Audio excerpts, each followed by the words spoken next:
Congress party అధికారంలో ఉన్నప్పుడు ఈ తెలంగాణ రాష్ట్రంలో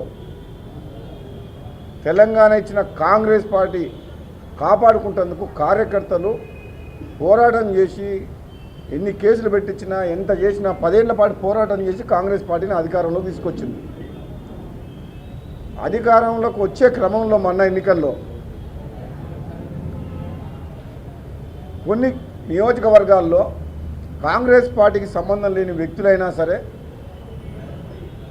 ఆ రోజు గెలిపే లక్ష్యంగా ప్రభుత్వం రావాలని చెప్పి నకరికల్ నియోజకవర్గంలో వేమ్యూల వీరేశం టీఆర్ఎస్ పార్టీని తీసుకొచ్చి టికెట్ ఇచ్చినాం మనం. ఎందుకంటే మనం కాంగ్రెస్ పార్టీలో గెలిపించిన తిరుపతి లింగే మోసం చేసిపోయిండు, కాంగ్రెస్ పార్టీకి నమ్మకం ద్రోహి. అక్కడ టీఆర్ఎస్ పార్టీ నాయకుడు బలంగా ఉండడని చెప్పి స్థానికంగా ఆయన తీసుకొచ్చి ఇచ్చినాం. అదేవిధంగా తుంగతుర్తిల మందుల సామెల్కు టీఆర్ఎస్ పార్టీ అయినా సరే కాంగ్రెస్ పార్టీలో జాయిన్ చేసుకుని ఎమ్మటే టికెట్ ఇచ్చినాం. ఇటువంటి సందర్భంలో ఒక మాజీ పార్లమెంట్ సభ్యునిగా, నల్గొండ జిల్లా ఉమ్మడి నల్గొండ ఎమ్మెల్సీగా, ప్రస్తుతం ఎమ్మెల్యేగా నాకు మొన్న పదవి మనకు ఎంపీ గెలుపు బాధ్యతలు కూడా నాకు అఫీషియల్గా ఇచ్చినా సరే నేను కష్టపడ్డాను. నాకు అనిపించింది ఏంటంటే ఈరోజు ఈ తుంగతుర్తి ప్రాబ్లం కావచ్చు, నగరికల్లో కావచ్చు, ఇంకో దగ్గర కాదు, కొన్ని నియోజకవర్గాల్లో నిజమైన కాంగ్రెస్ పార్టీ కార్యకర్తలు, కాంగ్రెస్ పార్టీకి సంబంధం లేని వ్యక్తులకు టికెట్ ఇచ్చినా సరే ప్రభుత్వం రావాలని చెప్పి వాళ్ళు కష్టపడి సొంత డబ్బులు ఖర్చు పెట్టుకొని గెలిపించారు ఆ ఎమ్మెల్యేలని. అక్కడ ఈ వచ్చిన ఎమ్మెల్యేలు వాళ్ళతో పాటు వచ్చిన టీఆర్ఎస్ సైన్యాన్ని తీసుకొచ్చి నిజమైన కాంగ్రెస్ పార్టీ కార్యకర్తల మీద కేసులు పెట్టించి కొట్లాడుతుంటే ఇప్పుడు వీళ్ళు బాధపడుతున్నారు. మేము కష్టపడి మేము గెలిపిస్తే మన కాంగ్రెస్ పార్టీ ఎమ్మెల్యే అయ్యిండి కూడా మాకు పదవులు ఇవ్వడమే కాదు, మాకు పనులు చెప్పడమే కాదు, అవమానించడమే కాదు, మా మీద కేసులు కూడా పెడుతున్నారు అని చెప్పి ఈ నగరికల్లో కానీ తుంగతుర్తిలో కానీ చాలా నియోజకవర్గాల్లో జరుగుతుంది. ఆ విషయం నేను చెప్తానికి వచ్చిన ఈ తుంగతుర్తి ఇష్యూ కాదు, తెలంగాణ రాష్ట్రంలో 10 ఏళ్ళు కష్టపడ్డ కార్యకర్తలం కాదని, కాంగ్రెస్ పార్టీ నాయకులం కాదని, ఇతర పార్టీల నుంచి వచ్చిన నాయకుల్ని ప్రభుత్వం వచ్చిన తర్వాత, ప్రభుత్వం వచ్చే ముందు వచ్చిన తర్వాత తీసుకొచ్చి వాళ్ళకు పెద్దపీట వేసి వీళ్ళని అవమానించడం కరెక్ట్ కాదు. కాంగ్రెస్ పార్టీ కార్యకర్తలను కాపాడుకోవాలి. ఈరోజు వచ్చిన వాళ్ళు రేపు ఉంటారు, ఇవాళ ఉంటారని మళ్ళీ ఉంటారని గ్యారెంటీ కూడా లేదు. ఈరోజు అధికారంలో ఉన్నారు, రేపు పొద్దున అధికారం పోతామని మళ్ళీ వెళ్ళిపోతారు.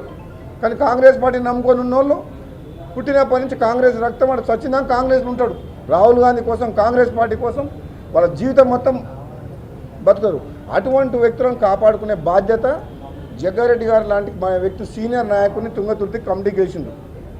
అక్కడ ఎమ్మెల్యే గౌరవాన్ని కాపాడుకుంటూ నిజమైన కాంగ్రెస్ పార్టీ కార్యకర్తలు ఎవరైతే ఉన్నారో కొన్ని ఏళ్ల తరబడి కొట్లాడుతున్నారో వాళ్ళకు కూడా అన్యాయం జరగకుండా, అవమానం జరగకుండా పదవుల పంపడంలో కానీ ఇంకో విషయంలో కానీ న్యాయం చేసే బాధ్యతని Congress party PCC president, AICC general secretary గారు జగ్గారెడ్డి గారికి బాధ్యతలు అప్పచెప్పడం చాలా మంచిది. ఎందుకంటే ఇతను కార్యకర్తల కష్టం ఏంటో తెలిసిన వ్యక్తి, కార్యకర్తల మధ్యలో బతికే వ్యక్తి ఎవరు ఉన్నారంటే జగ్గారెడ్డి గారు.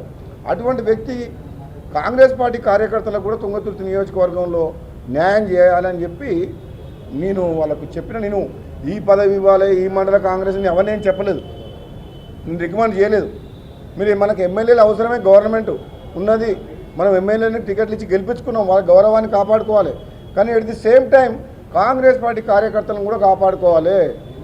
పబ్లిక్లో ఏం మెసేజ్ పోతుందంటే నిన్న మొన్న వచ్చిన వాళ్ళదే పెత్తనం నడుస్తుంది, ఇతర పార్టీలు వచ్చి ఇప్పుడు పెత్తనం చేస్తున్నారు కాంగ్రెస్ పార్టీ కార్యకర్తల మీద.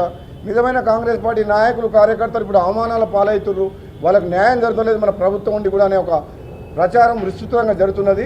ఇటువంటి సిచ్యువేషన్లో జగ్గారెడ్డి గారు తుంగతుర్తి నియోజకవర్గాన్ని అక్కడున్న సమస్యల్ని పరిష్కారం చేస్తారన్న నమ్మకంతో పార్టీ అప్పచెప్పింది.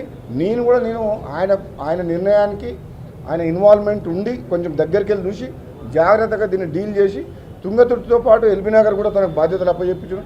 ఏ నియోజకవర్గంలో ఏం సమస్య వచ్చినా సరే జగ్గారెడ్డి గారు లాంటి నాయకుడిని మనం ఇన్ఛార్జ్గా పెట్టుకుంటే, ఒక ట్రబుల్ షూటర్గా ఉంటే, పార్టీ అతని సేవల్ని వినియోగిస్తే తప్పకుండా కాంగ్రెస్ పార్టీ కార్యకర్తలను కాపాడే ప్రయత్నం చేస్తారన్న నమ్మకం ఉంది. అదే విషయం చేయాలని చెప్పి రాష్ట్రంలో ఎక్కడైనా సరే కాంగ్రెస్ పార్టీ కార్యకర్తల్ని కాపాడుకునే బాధ్యత మన మీద ఉంది. మనం రాబోయే రోజుల్లో కూడా కాంగ్రెస్ పార్టీ కార్యకర్తలను కాపాడుకొని రేపు రాబోయే రోజుల్లో మన ప్రభుత్వం అధికారం రావాలన్నా, మన రాహుల్ గాంధీని ప్రధానమంత్రి చేసుకోవాలన్నా నిజమైన కాంగ్రెస్ పార్టీ కార్యకర్తలని నిర్లక్ష్యం చేయొద్దు, అవమానించొద్దు, దూరం చేసుకోవద్దు.